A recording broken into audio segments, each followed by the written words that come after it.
Good evening and welcome to Queer News Tonight.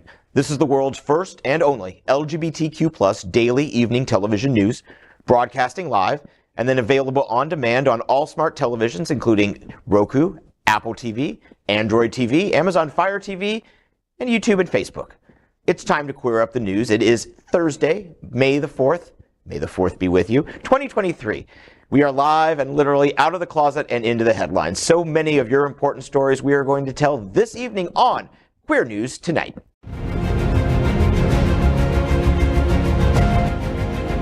This is the world's first live daily LGBTQ evening news show, literally out of the closet and into the headlines on Queer News Tonight with Al Ferguson. I'm John Hayden from South Florida Gay News. Al has the night off. This evening, we bring you the news of and perspective representing the LGBTQ+ community from South Florida, America, and across our planet. This is the world's first and only unedited live LGBTQ+ evening news show. Whatever happens unique in LGBTQ+ news, you will see it and hear it. HOTspots magazine happening out television network is a nonprofit 501c3 media company in the same model of PBS and NPR, but designed for our LGBTQ+ community. Our mission is to support the 10 pillars of our LGBTQ+ community. We want to inform and educate the key issues of our Black community, Latino, lesbian, trans, students and youth, seniors, HIV, AIDS, healthcare, business, political advocacy, and faith. Help us support our community. We are part of one of the largest LGBTQ+ media companies in America, HOTspots magazine and Happening Out television network.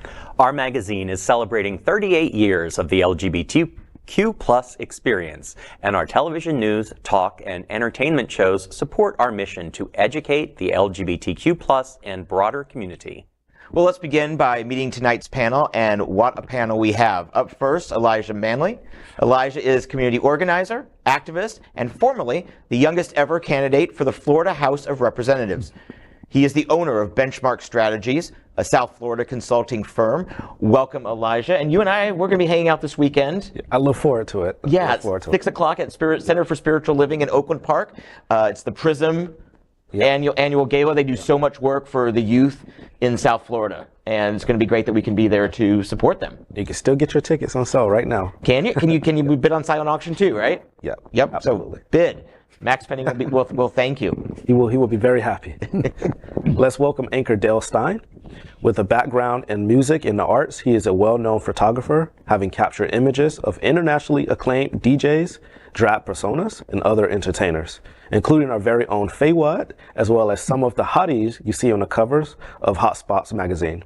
He is presently the director of music ministry at Unity on the Bay, as well as moderator of Miami Gayest, which can be found on Facebook and on Instagram as @GaylistOfficial. Good evening, Dale. Why, thank you. It's a pleasure to be here with this group of fine people.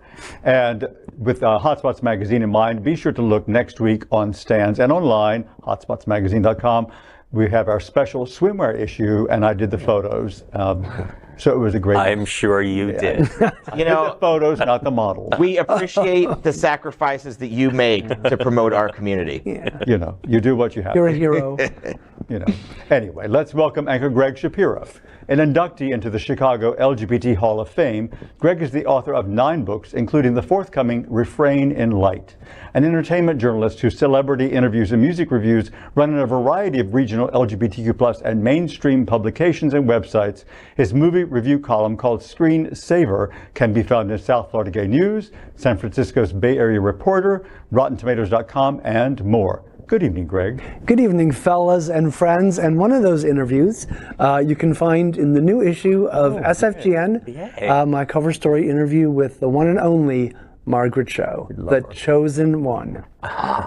Let's welcome anchor Dr. Tai Houser. He is an associate professor of English and Humanities at Broward College. Additionally, he teaches for extended periods of time at international colleges in China, India, Spain, and Bolivia, Good evening, Tai. Good evening, everyone. And in case you didn't know, I know you made the fourth be with you joke, but today is the anniversary of my 23rd year in Florida.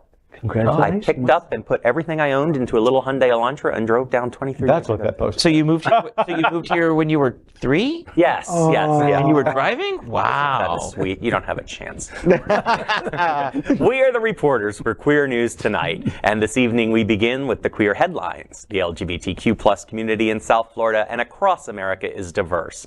Our community across the world is vast, and here are the bullet points of the queer news for today, Thursday, May 4th. Well, let's begin by queering up politics. Oklahoma governor cuts funding to PBS, saying Clifford the big red dog sexualizes kids. Oklahoma's Republican governor is on a crusade against Clifford, the network that produces the animated children's show, and the local affiliate airing it. Last week, Governor Stitz vetoed a bill authorizing funding for the Oklahoma Educational Television Authority, OETA, which broadcasts PBS programming through July of 2026. Republicans have targeted PBS funding for years, including Donald Trump during his presidency and Mitt Romney when he was a presidential candidate in 2012.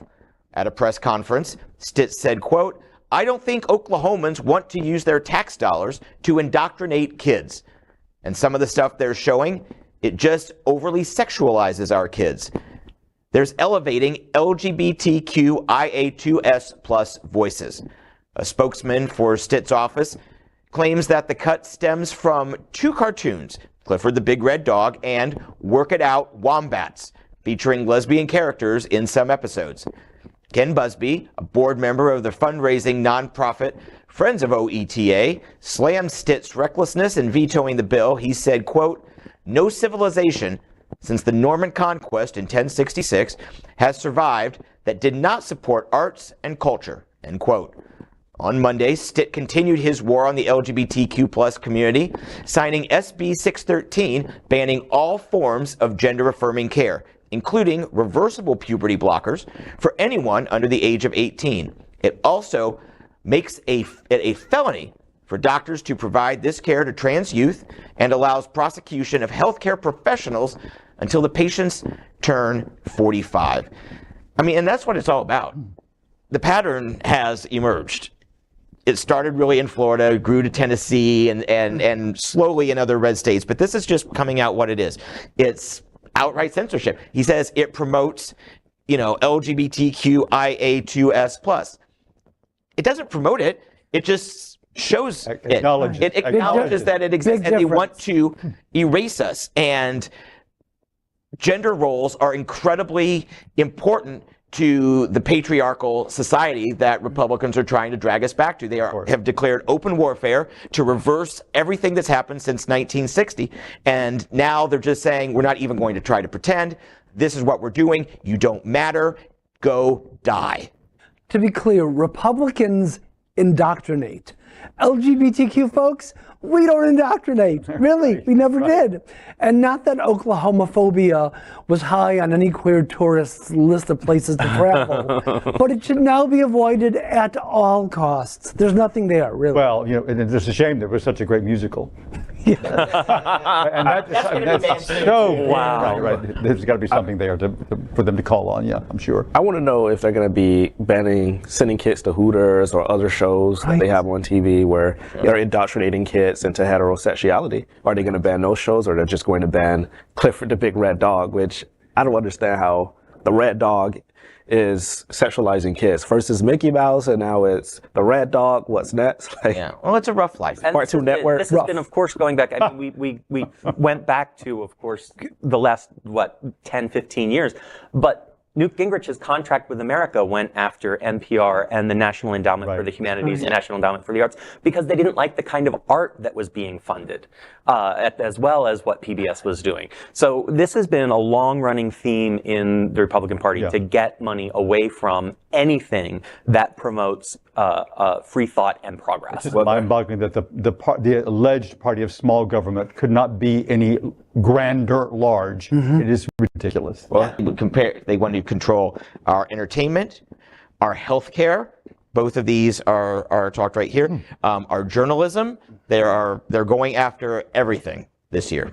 Well, there was a time and a regime in history that hated the arts, and we can use that to compare to this very moment we're in right now with Florida, Oklahoma, all of the red states essentially attacking the arts, defunding public schools, the arts. We see that in Florida with Governor DeSantis and this budget, which they're going to be voting on tomorrow, and how they've really stripped funding for the arts in public schools, at least. We can keep the tide from turning the whole way next year. We have to turn out, we have to vote, we have to stop them where we can. Won't stop all of it, but we can stem the tide and then slowly start to turn it. And next year is going to be crucial. Well, next, let's queer up gay culture. The Met Gala gets trolled by AI looks criticized for celebrating Karl Lagerfeld. The most entertaining red carpet looks of the Met Gala 2023 came from Vaquera. Designers Patrick DiCaprio and Brent Talbensey of the independent New York-based label styled September Evans, Anita Christensen, and Anita Lee. Finally, Carrie Marie Carey, their last starlet of the night, donned a thrashed dress that appeared to be covered in mud. One comment from a user simply read, "Incredible." But you wouldn't have seen these outre looks hit the red carpet because they never existed in the first place. Instead, these entertaining paparazzi moments were generated by the AI program Midjourney, a tool which uses text prompts to create realistic images. It took the designers roughly a day to create the bulk of the Vaquera looks, with some varying wait times. DiCaprio created Evans' look a few weeks ago. But don't ask DiCaprio or Talbensey about the inspiration behind the creation. It is kind of secretive. Whatever the terms DiCaprio or Talbensey entered into the AI program, Vaquera's Met Gala outings ultimately hinged on both protest and fantasy. This was not the only controversy at this year's Met Gala. 2 weeks before the Met Gala, the team behind the high-fashion Twitter Met Gala sent out a tweet saying they would not hold their usual digital companion event for the gala, as their values do not match with the selection of Karl Lagerfeld as the theme. The tweet was part of a long-time dialogue around Lagerfeld's legacy as an influential designer who had a penchant for problematic quips that were fat-phobic, racist, and misogynistic. As an aside, our production team found a special image of another guest at the Met Gala. Please enjoy. Doesn't she look like? Oh, that's brilliant. That is just, he never looked better. And the hair, especially the hair. I love that the classified documents really accentuate And the it's bosom. very caring classified document. Yeah. Flattering. Yeah. But back to the Met Gala, the actual one that happened. Well, in addition to the ones that I didn't see because of the AI. But, I was watching it because I'm always fascinated by, I love red carpets. I mean, we're gay, we love, is that a cliche? I can't help it. But I was also had this undercurrent of, Karl Lagerfeld, oh my God, I should not be enjoying these looks. Oh, that's so fabulous. So it was a mixed thing, but I did watch it. My favorite Met Gala picture was of Brittany Griner and her wife Sherelle, because in the words of the late Diana Vreeland, the eye must travel from Brittany to Sherelle. And as for Lagerfeld, Is that a real picture? it was a real Or is that one picture. of these AI No, it was a real picture. Okay. It was an amazing picture, yeah. And as for Lagerfeld, I was not a fan of him or his ever-present fan. This is how old I am. I don't really know who this is, but I loved what he wore. Something Bunny. Bad Bunny. Bad Bunny. Oh, yeah. Love that Yeah, outfit. it was business glam in the front, not business, but and party in the back. Yeah. The only thing that I would love more on Bad Bunny would be nothing. I was going to say me. Oh! Lil Nas X had a fabulous silver wonderful thing going on. Yeah, the silver? Yeah. It was. The thing about this That was story, my though, favorite that thing. I think is really compelling for me is this idea is what's going on with AI. Yeah. Because this is really a big deal and a big concern. Jeffrey Hinton from Google just left saying along the lines of, be careful because the bad guys are going to get a hold of this and not good stuff is going to happen. I have right now in my classes, I have students who are using AI to write papers and submit them. Yes. And so, the question is, there are good ways to use AI. But then there are also those bad ways, and obviously, since we turn everything into porn, the bad way is going to be the one that wins in the end. I think. I definitely want to look more into good things that can come out of AI. Everyone focuses on, the AI is the end of the world, and they said it about cell phones, they said it about every piece of technology that has ever come out, but I think it could be very useful in the future. We just have to find a way around the economical implications it's going to have on the economy in the future. A lot of people might be put out of work. What is our plan? Well, I've already lost one of my biggest clients to AI. Wow. Yeah. They Is this a joke or is this really a... No, I mean not SFGN. I'm still the person behind the keyboard on those articles. But no, that's very true. I lost I have a lot of jobs. This is probably my favorite, but yeah. And I lost it because they're doing it in AI. You've run a campaign, and you're talking about positively finding the good things, but we all know. I mean, there's already been, Twitter, Facebook, social has been already used to disrupt by other countries to disrupt our elections. But now I think it's going to be even easier for our political opponents, whoever you're running against, be it a primary or a general election. How do you think this is going to affect our political scene?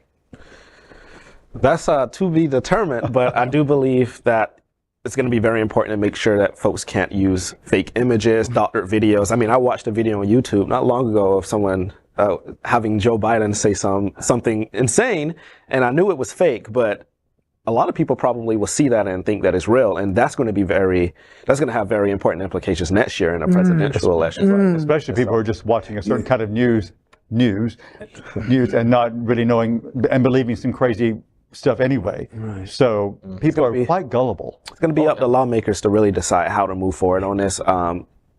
It's very hard to know. I mean, it can also be used by our foreign adversaries like China to really target us in the upcoming election, Russia as well. Watch for my forthcoming book, The Ethics of Artificial Intelligence. On the book stands, as soon as I can get ChatGPT to write. Are you texting in commentary right now? Yeah, that's right. Yeah, I think it was only a matter of time until something like this was going to happen. The fact that it happened at the Met Gala and the mud dress, which I actually think is a really cool concept, and the fact that it was Karl Lagerfeld, the troll's going to troll. Yeah. But it was only a matter of time, and we can laugh at this, but it's a very serious issue, as you said. So, and the key is being able to discern one from another. Right. Yeah. Well, next, let's queer up technology. LGBTQ plus groups encourage Senate to drop Earn It Act that could threaten safe communication for queer youth. On May 2nd, the Center for Democracy and Technology joined 132 LGBTQ plus and other human rights organizations, urging Congress to oppose the latest iteration of the flawed Earn It Act. It strongly threatens encryption and free speech while making it harder to protect children from online abuse. In a letter addressed to Senate Chairman Dick Durbin, Ranking Member Graham, and members of the committee, CDT said that it supports curbing the scourge of child exploitation online. However, Earn It will instead make it harder for law enforcement to protect children. It will also result in online censorship that will disproportionately impact marginalized communities. In addition, Earn It will jeopardize access to encrypted services, undermining a critical foundation of security, confidentiality, and safety on the internet. The letter said that many organizations and experts that had repeatedly warned the committee of these risks when the bill was previously considered, and those risks are still intact. CDT requested the committee to oppose the bill. Earn It will repeal Intermediary Section 230 liability shield for any state criminal and civil law prohibiting the distribution or presentation of child sexual abuse material, CSAM. Section 230 of the Communication Act of 1934 allows for the users of media sources to post their own content. This affects intermediaries from letters to the editor sections of newspapers to social media. Current law requires intermediaries to report these instances of CSAM, resulting in millions of reports to the National Center for Missing and Exploited Children every year.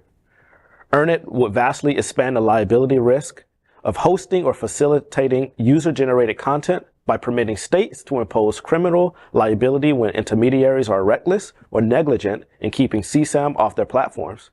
Earn It also exposes them to civil liability under state laws with similar requirements with respect to the provider's mental state, but subject to much lower standards of proof.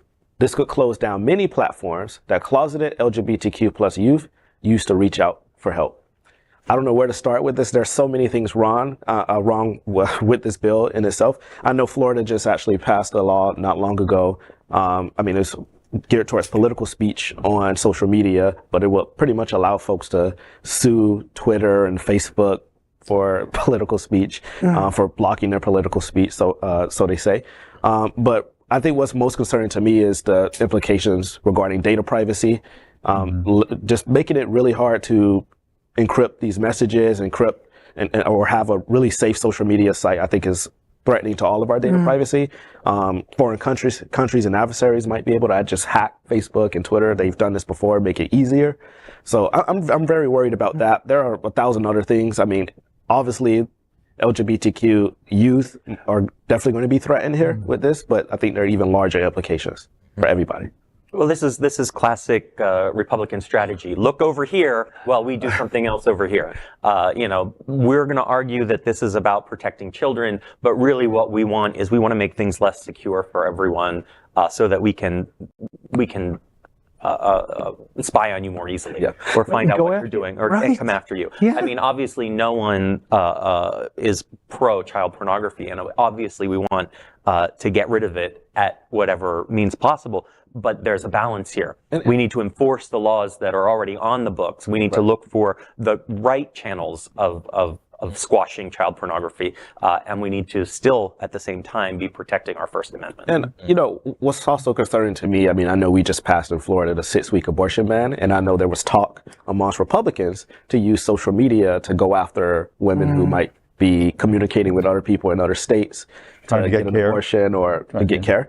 And so, I mean, there are so many ways they can use this law to target everybody, go after LGBTQ plus youth, out them, go after your data privacy, also go after women who might just be looking for care, or go after, kids that are just looking for gender affirming care. So there are a lot of things. Privacy is at stake, But it also then turns these platforms into potential cash cows for legal settlements. Right? You can go after Facebook or you can go after Twitter instead of going after an individual. Right. That's what intermediaries in this means. The intermediary is just basically saying, here's something for you to share, chat around the world if you want to. So now they can sue Facebook because someone put up a questionable picture. Or a terrible picture, but they can go after Facebook. So basically, that makes them, and basically would turn Twitter, Facebook, all social into an agent of the state. Yes, an agent of the state. That's right. And that's the truly scary part. Right, and that's probably their because dream, that's like when I do stories and people come and tell me things, sources.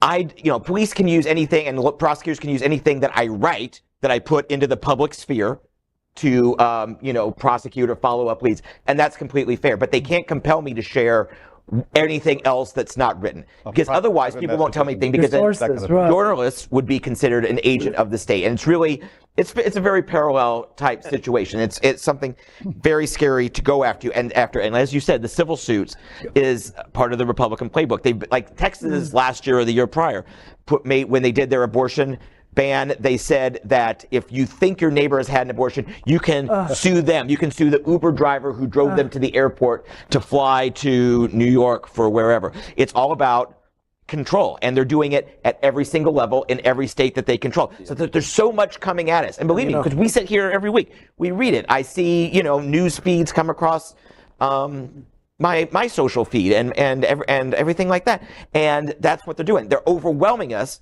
So that we'll just be like, okay, it's like whack-a-mole. It's whack-a-mole. But where do you look? I hate to bring it back to Florida because Florida is just leading the country and all bring of it back home. I mean, bring it back home. I just got to bring it back home because not only did we pass a law this week, or the governor will be signing soon a law basically to essentially ban TikTok when he gets back into town. When he gets back from his campaign World War II and the UK, which is outside of the country, but also the law we passed essentially saying if you drive an illegal or an undocumented immigrant, I want to use their language, anywhere or help them in any way, you're now going to be charged criminally. And now there was laws. I mean, we saw "Don't Say Gay" expanded and everything. And so, just imagine them weaponizing social media and technology to go after teachers, to go after students. And now they've put all of the legislation in place to allow them to go after everybody and use technology to do that. And so that's dystopian, in my opinion. And we've really laid the groundwork for the entire country and all of the red states to try this, and maybe even something in the Congress next year or this year. And it won't clog up prosecutor's office, because it won't be the prosecutors going for it. Trial lawyers are going to, this is a boon to them, because they're going to be able to find all these people and sue them going forward, and prosecutors won't even have to deal with it. So we'll just say, you guys do the dirty work, and then we'll focus on rounding up the drag queens. Okay, next, let's clear up entertainment. The Rock and Roll Hall of Fame 2023 inductees include LGBTQ plus icons. The highly anticipated announcement of the Rock and Roll Hall of Fame's class of 2023 has finally arrived, and it's pretty gay or gay adjacent. A few weeks after the list of potential entrants was announced, music enthusiasts and industry insiders alike have been eagerly awaiting the results. This year's winners were chosen through a combination of ballots and input from a panel of esteemed industry experts, as is always the case. Among the selected artists is one trailblazing musician who was open about his sexuality for many years, and standing alongside his memory are several other beloved musicians who have long been favorites among LGBTQ plus fans. Here are the Rock and Roll Hall of Fame's 2023 inductees of particular interest to the LGBTQ plus community. Kate Bush, Sheryl Crow, Missy Elliott, George Michael, Willie Nelson, Rage Against the Machine, The Spinners, DJ Kool Herc, Link Ray, Chaka Khan, Al Cooper, Bernie Taupin, and Don Cornelius. The Rock and Roll Hall of Fame's class of 2023 includes just one musician who identifies as gay, and he's remembered as one of the best there ever was, George Michael. He has achieved success both as a member of Wham and as a solo artist, and for a time, he was both a heartthrob and one of the biggest stars on the planet. I have to say, I was ecstatic to see Grammy winner George Michael get his due, albeit posthumously. Kate Bush, who's undergoing a massive renaissance thanks to Stranger Things, is similar to Joni Mitchell in that she has a devoted LGBTQ plus following and even recorded a song about a gay couple. There's a song called Kashka from Baghdad on her 1978 album Lionheart. So she's been with us for a long time. And most people really don't think of Willie Nelson as having a queer connection, but not only did he have a song on the Brokeback Mountain soundtrack, but he also released a single, Cowboys Are Frequently Secretly Fond of Each Other. And he did that in honor of the movie. So you go, Willie. That's a great song, too. I really like it. Willie could be there just for the song they did. There's just a little old-fashioned karma coming around. Just a little old-fashioned justice coming down. Yes, right. Yeah. Right. So, but it's a great, I mean, I love seeing all these people. I'm surprised, actually, that Willie was not already inducted. Actually, and Chaka as well. I mean, there's a lot of people I'm kind of surprised, but thankfully they're finally there. Well, Bernie, it's interesting that he would be inducted now and not along with Elton. Before me, but he's also in a different category. Like, for example, Chaka received the Musical Excellence Award. And I believe, I'm sorry? Long overdue. Long overdue, and I think that was the category that Bernie was in also. And Chaka also has a very long history of allyship and support of the community. Yeah. I would love to be at the induction ceremony. One, because, Shaka's going to belt. She is going to belt. When I saw that she was one of the inductees, I was like, oh my God, yes. I never watched this ceremony, but I can't wait. Also, let's not forget Don Cornelius. Yeah. I mean, the contributions he has been making. I was shocked, like you, about Chaka, that he was not already inducted at this level. So both of those people have made such an impact on your life, on the music. You've danced to them. You have sang to them. Trust me, you have. And just if you go to Hunter's nightclub on Sunday, you know some of the songs. I am every woman. I am every woman. Thank you. But yeah, I'm very excited. Yeah. Who are you most excited to see? Chaka Khan, actually. Yeah. I think it was long overdue. I think I just think that should have happened 20 years ago. We're 20 years late. Yeah, we are. Oh, and I want to be in Willie Nelson's trailer or green room. All I'm going to say. Contact high. Okay, well, let's go ahead and queer up LGBTQ plus civil rights. Pennsylvania House expands non-discrimination law to include LGBTQ plus protections. And, I would answer that in this way. I think Pennsylvania should ask themselves a simple question. Do we believe that folks should be fired from their job or lose an apartment or otherwise be treated unfairly simply because of who they love, how they identify? I think most Pennsylvanians would emphatically say no, would say that every single person in our Commonwealth deserves to be treated with dignity and respect. And the Fairness Act is about doing just that. This bill is as simple as it is substantive. This is about adding a couple of words to the Human Relations Act to say that every Pennsylvanian, no matter who they are, who they love, that they are going to be protected in Pennsylvania and that they're going to be treated with dignity and respect. And should they face discrimination, that they, like every other Pennsylvanian, can go to the Human Relations Commission and file a claim. And it's a simple. After a 2-decade effort, a bill that would add sexuality and gender identity to Pennsylvania's non-discrimination law passed the House of Representatives on Tuesday, a milestone hailed by LGBTQ plus advocates. House Bill 300 passed on a 102-98 margin, with all but 2 Republicans voting against and all but 1 Democrat in favor. The measure now heads to the GOP-controlled Senate, with some proponents expressing optimism that the bill could clear that chamber as well. Governor Josh Shapiro has voiced support for the bill.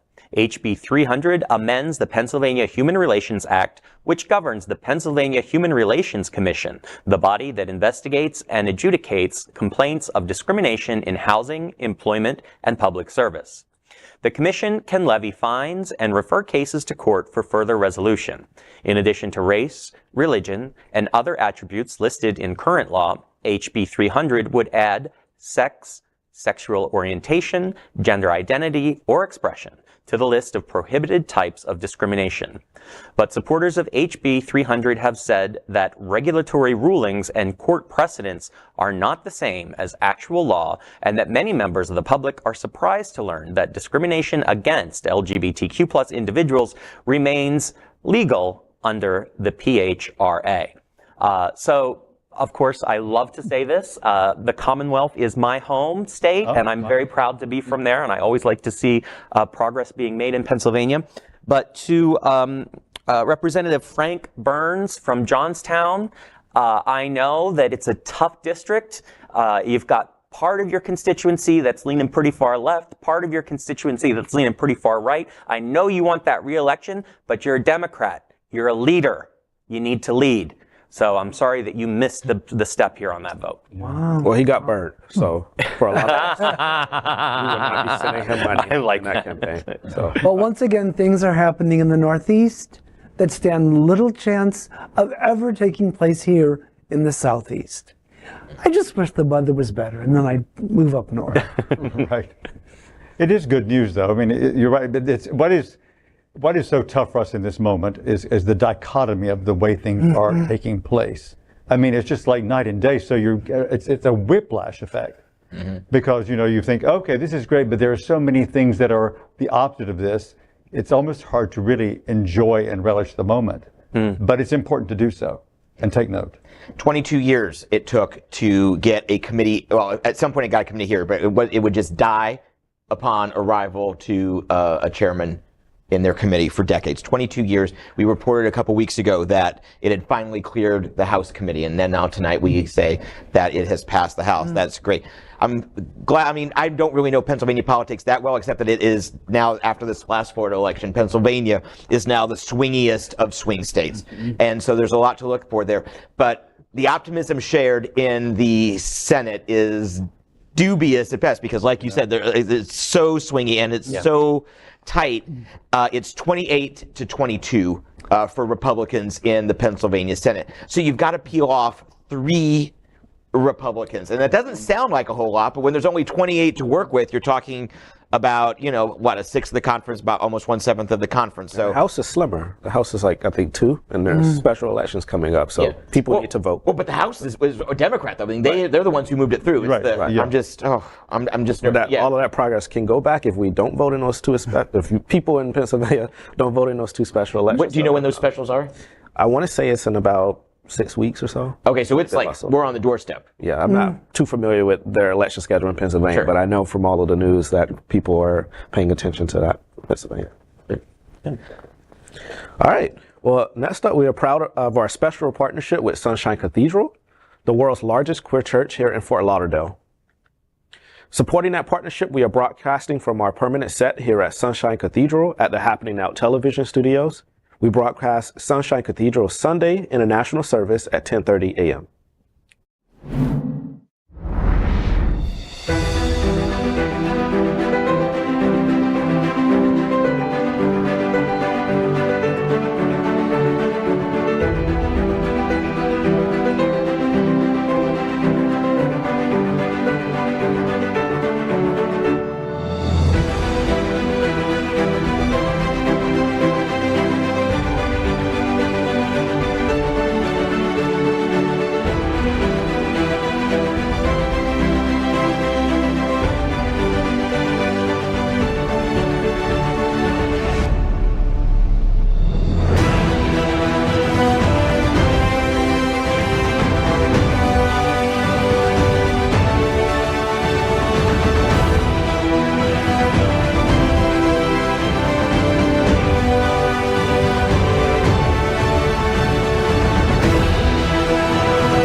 Well, we finished tonight's queer headlines with a segment we call LGBTQ plus 1 minute news. LGBTQ plus 1 minute news. Let's queer up health. A danger to the LGBTQ plus community. Throat cancer linked to oral sex. Over the past 2 decades, there has been a rapid increase in throat cancer in Western countries, to the extent that some have called it an epidemic. This has been due to a large rise in a specific type of throat cancer called oropharyngeal cancer. The main cause of this cancer is the human papillomavirus, known as HPV. The main risk factor is the number of lifetime sexual partners, especially those during oral sex.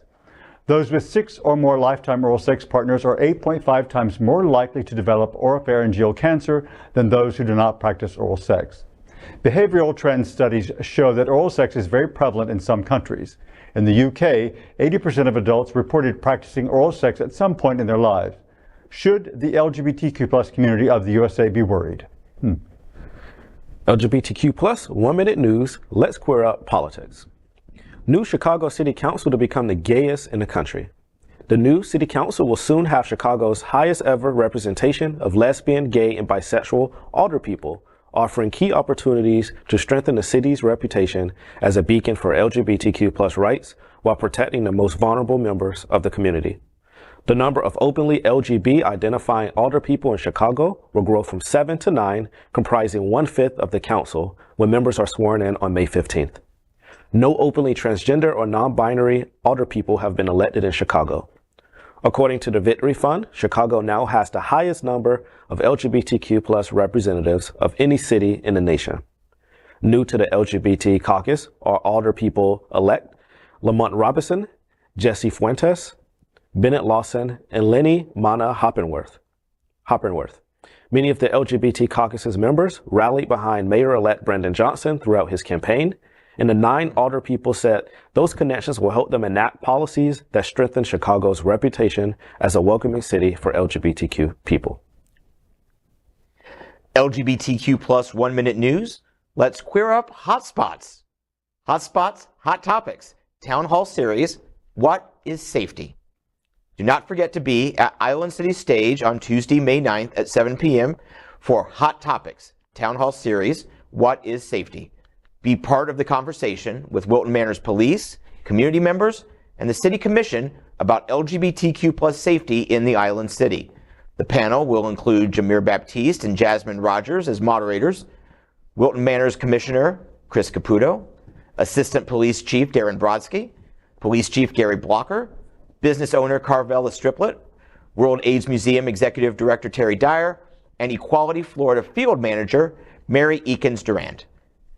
The conversation will also be followed by actions on the topics concerning the LGBTQ plus community. The town hall is sponsored by Island City Stage, and food is provided by Pub on the Drive. The World AIDS Museum and Trans Inclusive Group are the community partners, and the event will be taped and broadcast on all smart televisions and YouTube by Happening Out Television Network. LGBTQ plus 1 minute news. Let's queer up entertainment. New Disney movie Wish stars queer Broadway actress Ariana DeBose. Imagine a place where wishes come true, where your heart's desire can become a reality. What if I told you that place is within reach? All you have to do is give your wish to me.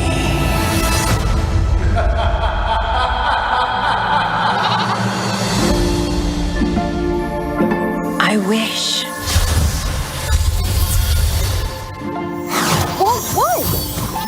What was that?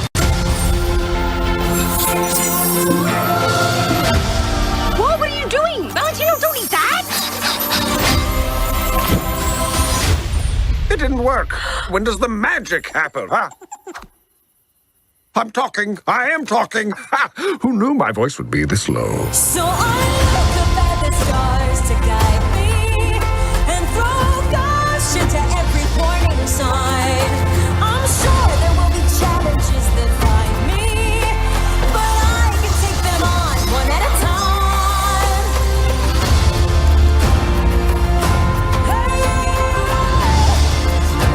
Hey, I'm more than this. I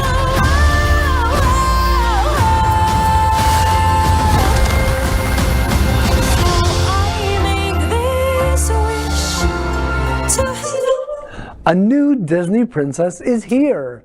That princess is Asha, the heroine of Disney's upcoming animated feature Wish. Asha is Disney's first Afro-Latina princess. Disney has recently released Wish's first trailer at CinemaCon. The Academy Award-winning queer actress, Ariana DeBose, voices the 17-year-old lead character Asha, an adventurous idealist who makes a wish so powerful that it is answered by a cosmic force, a little ball of boundless energy called Star. Chris Pine has voiced the powerful king Magnifico, and Alan Tudyk plays Asha's pet goat. Set in Rosas, a fantastical land located off the Iberian Peninsula, the children's film follows Asha and Star on their journey to confront King Magnifico in hopes of saving her community. LGBTQ plus 1 minute news. Let's queer up lesbian culture. Aqua launches mixer series with legendary Bingo at Hamburger Mary's. Aqua Girl returns to South Florida with an exciting new event series, Aqua Girl Mixers. Get ready to mix and mingle with Aqua Girls and femfolk throughout the year in this series of mini parties and events across South Florida. The first mixer is starting on May 7th with legendary Bingo at Hamburger Mary's in Wilton Manors. The Bingo card is available at $20. Seating for the mixer will start at 6 p.m. while the event will start at 7. Attendees will also get a chance to win exciting prizes and auction items. The money collected from the event will benefit Aqua Foundation. That is today's news for the LGBTQ plus community on the world's first and only daily LGBTQ plus evening news show. If our community is important to you, share this news with your friends and family. Are you, like most of America, part of a very large television audience watching this live LGBTQ plus news broadcast right now on Roku, Apple TV, Android TV, and Amazon Fire TV? Queer News Tonight is the only live LGBTQ plus digital television show in the world that's out of the darkness and into the light. We need your support, and if our community is to grow, we must tell our stories and bring them to the attention of the broader world. This is the only place in the world that tells these types of LGBTQ plus stories in motion and sound. That is the passion of HOTspots magazine, Happening Out Television Network, and Queer News Tonight. I'm John Hayden. And on behalf of these LGBTQ plus reporters, the anchors of Queer News Tonight, including Elijah Manley, Dale Stine, in glasses or without glasses, my good friend and doppelganger, Gregg Shapiro, and Dr. Tai Houser, we will see you daily at 8 p.m. And to our LGBTQ plus world, we wish you good night.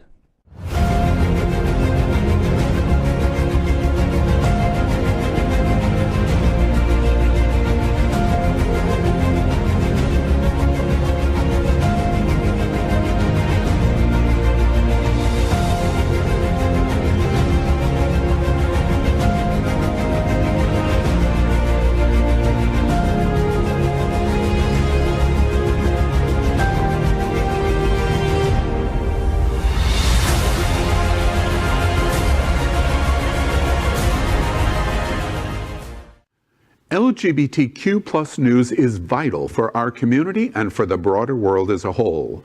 We have enough enemies at Fox News. Tucker, Sean, and Lara are loud. We need passionate allies. Happening Out television network, Queer News Tonight, and It's Happening Out are literally out of the closet and into the headlines. Our community needs your support. Like this broadcast and subscribe now to ensure the growth of the entire LGBTQ plus community.